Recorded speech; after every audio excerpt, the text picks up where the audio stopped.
आप सभी को नमस्कार बच्चों। कक्षा 10वीं विषय हिंदी पुस्तक कृति का भाग 2 में लेखक कमलेश्वर की लिखी हुई कहानी है जॉर्ज पंचम की नाक। जॉर्ज पंचम की नाक जो कि एक मूर्ति से संबंधित कहानी है कि मूर्ति बहुत सुंदर बनी हुई है। महारानी एलिजाबेथ द्वितीय हिंदुस्तान पधार रही हैं, लेकिन उस मूर्ति में नाक नहीं है। तो वो नाक के बिना मूर्ति कैसी लगती है, तो उसकी नाक को लगाने के लिए किस प्रकार से प्रयत्न किए जाते हैं और उसकी नाक को रखने के लिए, उसकी नाक लगाने के लिए यहाँ तक कि भारतीय लोग जिंदा इंसान की नाक भी भेंट कर देते हैं। यानी कि अंग्रेज़ों की नाक बचाने के लिए हम भारतीय अपनी नाक कटवाने में भी संकोच नहीं करते। इसमें एक व्यंग्य भी किया गया है, जॉर्ज पंचम की नाक। इंग्लैंड की रानी एलिजाबेथ द्वितीय अपने पति के साथ हिंदुस्तान आ रही है। सारे देश की अखबारों में शाही खबरें छपी हुई हैं। वहाँ का जो दर्जी है उसको परेशानी है कि हिंदुस्तान, पाकिस्तान, नेपाल के दौरे पर महारानी क्या क्या पहनेगी। उसके जो सेक्रेटरी हैं, जासूस हैं, फोटोग्राफर हैं, सब भागदौड़ में लगे हुए हैं। रानी ने 400 पाउंड खर्च करके हल्के नीले रंग की रेशम में सूट बनवाया हुआ है, जिसकी खबर भी अखबारों में छपी हुई है। इमारतों को सजाया गया है। दिल्ली को शाही सवारी के आगमन में धूम उठी है। धूल मिट्टी से भरी जो सड़कें थी बिल्कुल साफ़ हो चुकी हैं। राजनीतिक पार्टियों ने इस मूर्ति को लेकर आंदोलन भी किए कि नई दिल्ली में जॉर्ज पंचम की मूर्ति की नाक नहीं है। तो गर्मा गर्मी चल रही है, बड़ी बहसें चल रही हैं। जॉर्ज पंचम की नाक रहने दी जाए या हटा दी जाए। कुछ लोग इसके पक्ष में हैं, कुछ विपक्ष में हैं। पर हादसा होता है, क्या होता है कि सरकार ने पंचम की नाक की सुरक्षा के लिए हथियारबंद पहरेदार तैनात किए हैं, लेकिन इंडिया गेट के सामने वाली जॉर्ज पंचम की लाट की नाक अचानक गायब हो गई। हथियारबंद पहरेदार अपनी जगह तैनात रहे, गश्त लगती रही, पर लाट की नाक चली गई। अब महारानी देश में आ रही है, लाट की नाक ना तो परेशानी होएगी।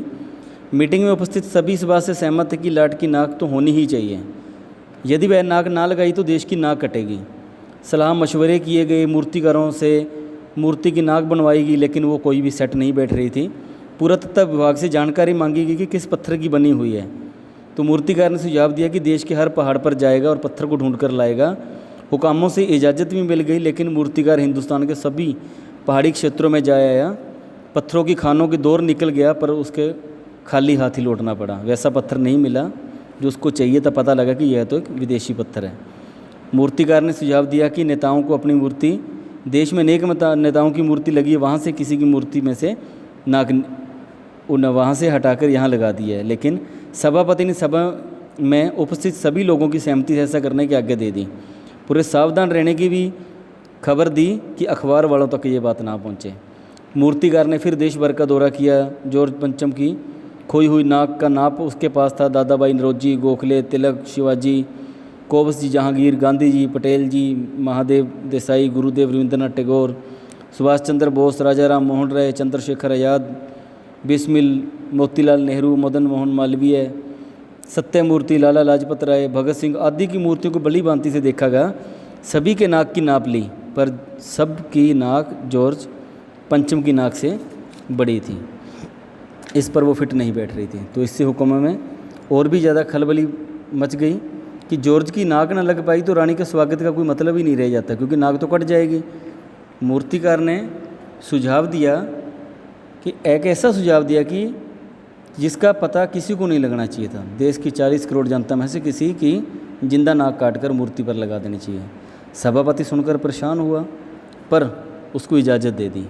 अखबारों में केवल इतना ही छपा कि नाक का मसला था वो हल हो गया, कि इंडिया गेट के पास जॉर्ज पंचम की लाट की नाक लग रही है। नाक लगने से पहले हथियारबंद पहरेदारों की तैनाती मूर्ति के आसपास तालाब सुखाकर साफ़ किया गया। उसकी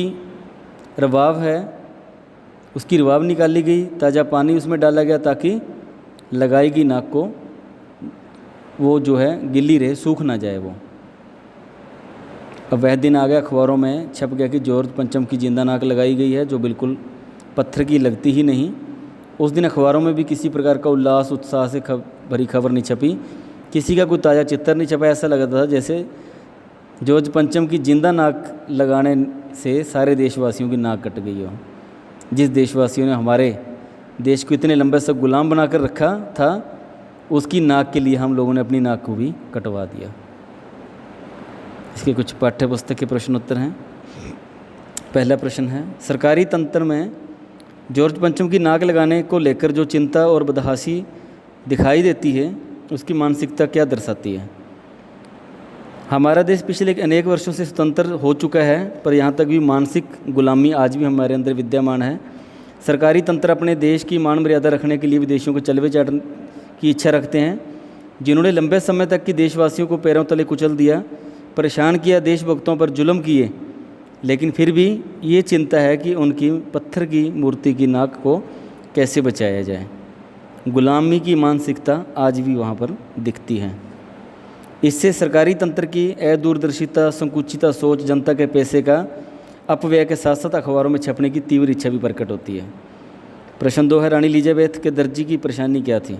उसको ये परेशानी थी कि हिंदुस्तान, पाकिस्तान और नेपाल के दौरे में रानी एलिजाबेथ कैसे कैसे कपड़े पहनेगी और वो क्या पहनेगी, क्योंकि हर व्यक्ति अपने द्वारा किए गए कार्य को सर्वश्रेष्ठ रूप से प्रस्तुत करना चाहता है ताकि दूसरों के द्वारा दी जानी प्रशंसा को वो भी बटोर सके। एलिजाबेथ उस देश की रानी है जिसने उन देशों पर राज किया था, अब वो दौरे के लिए पधार रही है। हर व्यक्ति की दृष्टि में पहली झलक शारीरिक सुंदरता और वेशभूषा ही होती है, और उसी से वह बाहर से आने वाले अपने विचारों को बताता भी है, बनाता भी और प्रकट भी करता है। इसलिए दर्जी को भी इसी बात को लेकर वो तर्क संगत परेशानी कर रहा था, और बार बार उसके अंदर भी ये ख्याल था कि रानी क्या पहनेगी। प्रश्न 3, देखते ही देखते दिल्ली का कायापलट हो गया। इसका अर्थ है क्योंकि दिल्ली जो धूल मिट्टी से भरी हुई थी उसको अच्छे तरीके से साफ़ किया गया, संवारा गया, जगह जगह पर अच्छे फूल पौधे लगाए गए, उसको सजाया गया, रानी के स्वागत में बड़े बड़े बैनर लगाए गए, बोर्ड लगाए गए, जो झाड़ जंखाड़ थे उनको जंखाड़ सबको काट दिया गया, घास को संवारा गया, ना जाने कहाँ कहाँ से कैसे कैसे किस प्रकार के गमले फूल वहाँ पर लगाकर उसको सजाया गया। प्रश्न 4, आज की पत्रकारिता में चर्चित हस्तियों के पहनावे, खान पीन संबंधी आदतों का दौर चल पड़ा है। इस प्रकार की पत्रकारिता के बारे में आप क्या सोचते हैं? चर्चित हस्तियां जो हैं उसका पहनावा क्या है, खान पान क्या है? आज हम देखते हैं पत्र पत्रिकाओं में छपे वर्णन में वो सामान्य लोगों से कहीं ज़्यादा बढ़कर होता है।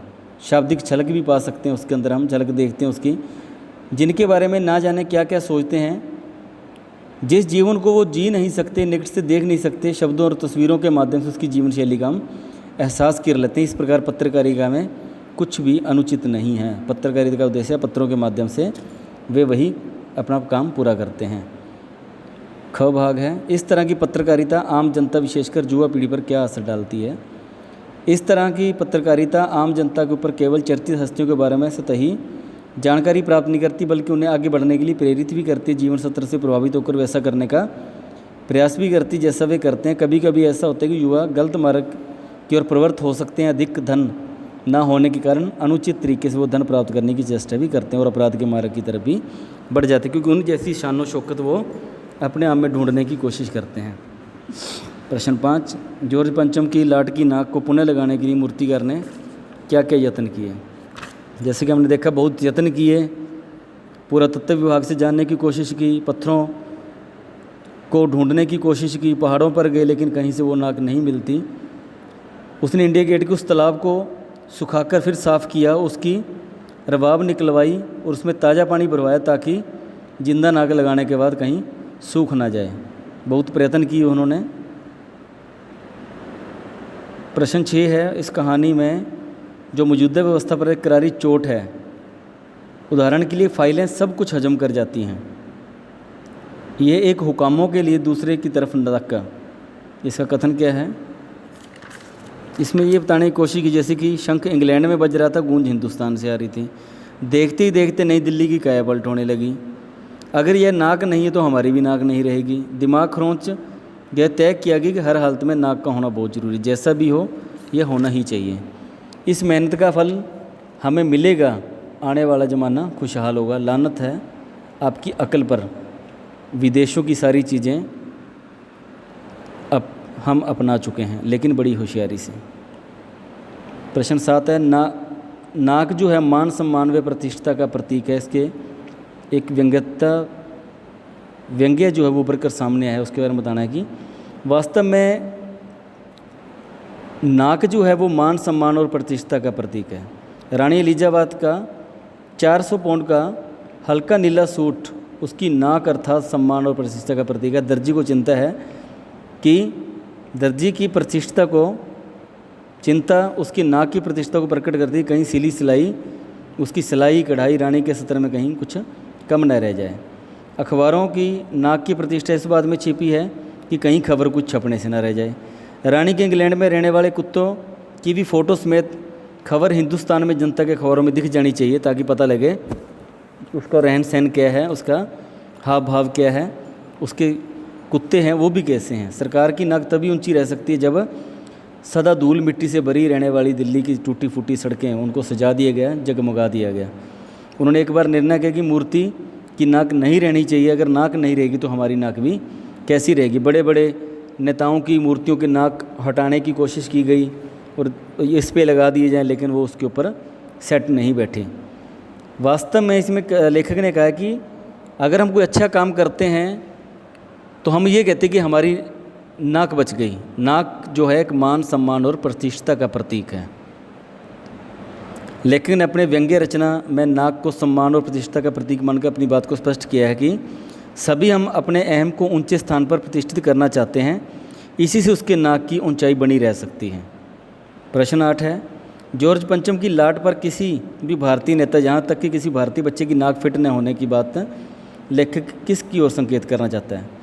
जॉर्ज पंचम की लाट पर किसी की भारतीय नेता जब बच्चे की नाक फिट ना हो सकने से लेखक ये बताने का प्रयास करता है कि अपनी मान मर्यादा और सदा ध्यान रखने वाले होते हैं भारतीय। उन्हें किसी दूसरे की भूमि पर अपनी नाक स्थापित करने की कोशिश नहीं की थी। इंग्लैंड की सत्ता ही थी ऐसी थी, देश देश में अपनी नाक घुसेड़कर अपना प्रभुत्व स्थापित करना चाहती थी।